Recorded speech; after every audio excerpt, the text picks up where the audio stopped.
Hi friends, welcome to another 5 Minutes of Hope. I'm the reluctant missiologist, and we've been talking about how to have hope in these troubled times. We've just begun talking about Isaiah 40 to 55, the theme of the suffering servant in Isaiah. And we're just a little bit further into Isaiah 40 here, verses 9 to 11. And here the prophet's talking about a herald of good news. And this is coming in a moment of exile, a moment where good news seems so distant. And in this world, good news is very different than when we talk about news today. News is something we hear all the time. We can't even escape the news. News is not just the half an hour news show at the end of the day, but it's 24 hours a day, 7 days a week by many, many different places. We can't get enough news, some would say. But here, in this time, news was rare, and good news was even more rare. And so here's this picture of not just good news, but the greatest news. And he's saying to this herald, this person who would get up on the street corner and say, hey, I've got something to share with you. I've got good news. Come and listen to the news. He's saying, not only get on the street corner, he's saying, get up on the mountain. Get up high where people can hear.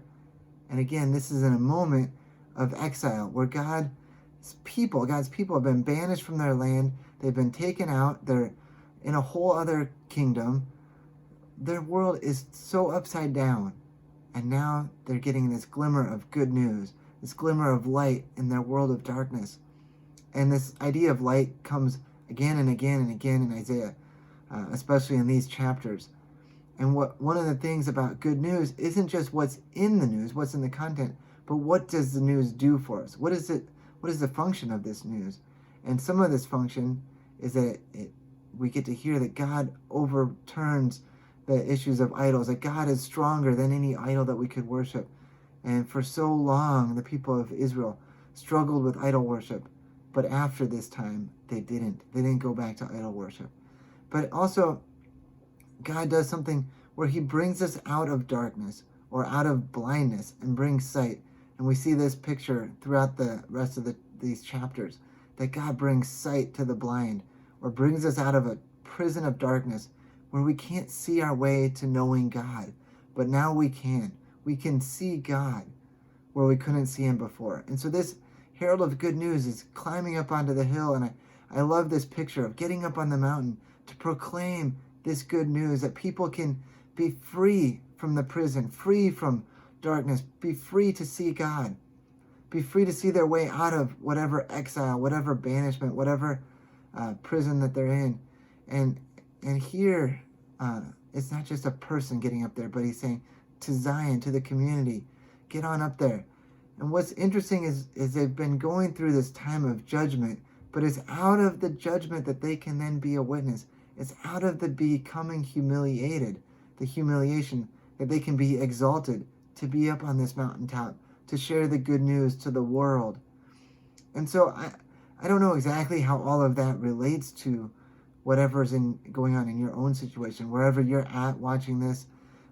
But what God can do through you, through this time, is he's over and over done a thing where he brings people from humiliation to exaltation, where we've been humiliated, but then through Christ we can be exalted and brought back on high.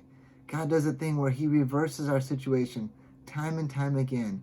And so where we can be in a moment, and maybe even an extended moment with this current situation of trouble, of difficulty, God is at work, and the good news will continue to bring glimmers of hope, glimmers of shining, glimmers of light, that we can see the light at the end of the tunnel, not just in some metaphoric wishful thinking, but that there is a real light at the end of the tunnel that helps us know there's something beyond this.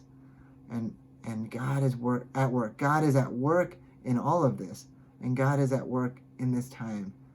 And so I just want us to picture this idea of good news right up front in this Isaiah 40 to 55. And this is where we first hear the whole idea of what the gospel is from Isaiah, that he's looking forward to who Jesus will be and what Jesus will do in our life. And so with that, let's keep grabbing onto Jesus and knowing there's an ultimate good news in every story, because Jesus is at work in our life. We'll talk again soon.